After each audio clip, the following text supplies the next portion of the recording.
I've always hated those videos that begin with, "Hey guys, it's been a while, sorry for not posting more videos, so I'm going to talk about bread instead."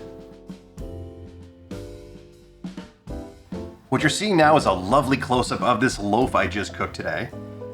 It is the fourth bread to come from this, the aptly named goose. Aptly? I don't know. I'll have to review my English later. I have to say though, cooking fresh bread has been freaking awesome.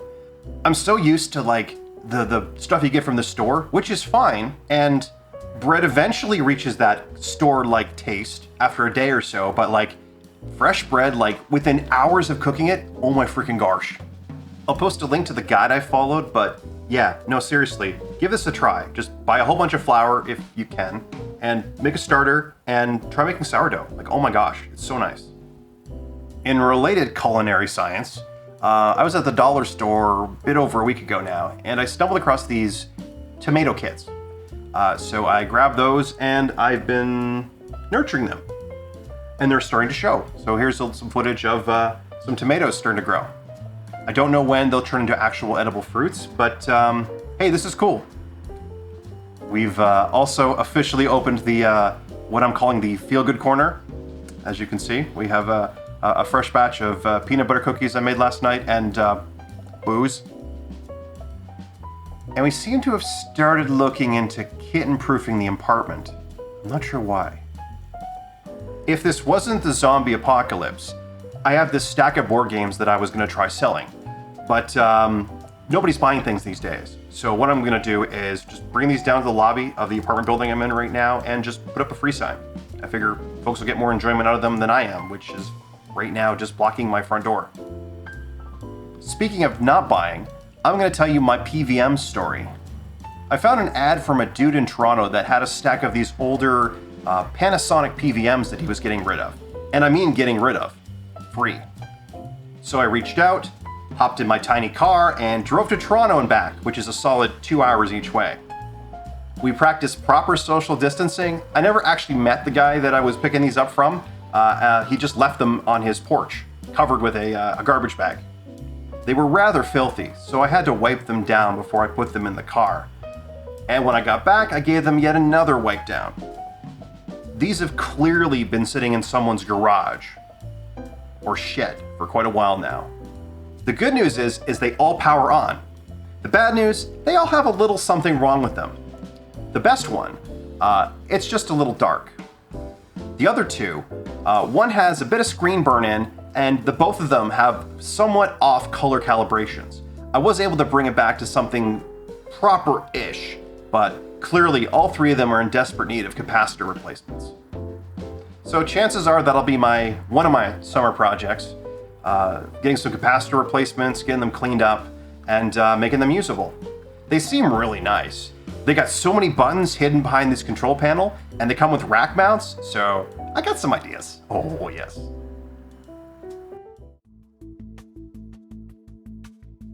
I didn't mention it last time, but my home office has been somewhat of a mess for the past forever. On the plus side, I did finally tidy it up, sort of. It's usable now, and that's a big deal. Most importantly, I was finally able to get to my workbench and actually make and solder things. That makes me happy. Finally, after like maybe 2 years, probably more, I fixed the cheap knockoff fume extractor that I bought. When it arrived, it had a 220 volt fan in it, but a US style plug. Kind of a weird combination. The AliExpress seller sent me a replacement fan. Unfortunately, that fan was dead. Fortunately for me, I ordered some extra fans just in case. Problem is, they took a while to arrive, and well, it sat on my workbench for, well, probably 2 years, maybe longer. But it's fixed now, and it works. So yay, I'm breathing in less fumes now. A little bit less. Speaking of things sitting on my bench forever, I have this power supply kit that I started assembling also about 2.5 years ago. And, well, it's been in the way. But I finally sat down, 3 hours, finished it. OMFG BBQ. I've only done the minimal amount of testing so far, so we still have some additional testing steps to go. But it's fully assembled, When I plug it in, it doesn't catch fire. So far so good. I'm sorry. Now I still need to finish my video on the Ikegami PVM that I picked up some weeks ago. But in the meantime, I've actually moved it onto the workbench because I needed a little TV there for testing TV things.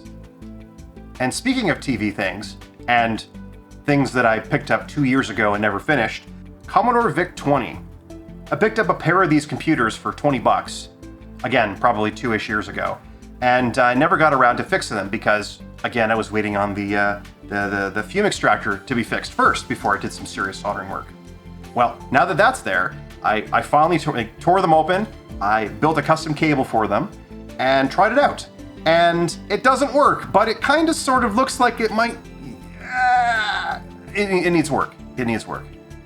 After inspecting both boards, I don't quite see any leaky capacitors anywhere, so my current working theory is that one of the boards has a bad VIC chip, and perhaps the other one has some bad other chips. So at the moment, I'm currently trying to pull chips out of the boards, and we'll play the old swapperoo game. Unfortunately, neither board is socketed, so we gotta get the chips out first, add sockets, and then start doing the socket thing. Unfortunately, I don't really have a very good desoldering tool, so I have this old Radio Shack thing that I thought was cool at the time. Radio Shack, remember Radio Shack? But it still worked a lot better than the pump I've been using. And thanks to a tip I got during the mini live stream I did, yeah, I'm doing little live streams on occasion, I used my hot air rework station to kind of loosen the chip and finally pry it free. Thanks, Tom. So I got this one chip, and next time I sit down, I'll be able to pull out another VIC chip, put it in a socket, and try it out, see if that makes a difference. And then just repeat over and over again, adding and removing chips until it kind of does something.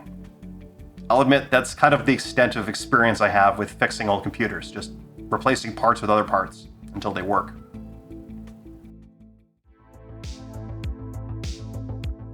And alright, I'll finally start talking about things people care about, such as Ludum Dare, which is coming up in 2 weeks. By the time this video goes live, the theme slaughter will be open for the next event. That's your chance to help us reduce this many themes that you suggested down to a more reasonable number for the final weeks of voting. And I don't know that number because I was doing a backup before I started filming. Hashtag when did you last do a backup? Yesterday, I started setting up a new server to migrate the old Ludum Dare data to. The French server that it's on right now has me somewhat concerned. The machine's been like freezing basically every 3 or 4 weeks, and I have to go manually kick it, basically, reboot it, for it to start working again. I'm a little worried about that. So I've spun up a new machine here in Canada, and hopefully in the next couple days I'll have that data all moved over. And I need to do a whole bunch more migrations once we finish this next event. I've been meaning to sneak in some high availability stuff just so that the servers can better scale. I don't want to talk about how making the server scale right now. But the new version of Ubuntu comes out probably like the day before Ludum Dare, so it'd be nice to get everything moved over there. And I do need to apologize to everyone that's been reaching out to me for account fixes, like name changes, email changes, this sort of thing. I will get to you very soon. I did promise some folks that I'd get to you in like a couple weeks ago. Things happened, but I'll get to you soon. For the most part, I've been holding up pretty good, all things considered. But I've been applying for jobs and taking meetings and collaborating on things that, well, they don't pay my bills yet. So I'm starting to reach a point where I'm like, okay, this is annoying. F it, I'm just gonna start my own business.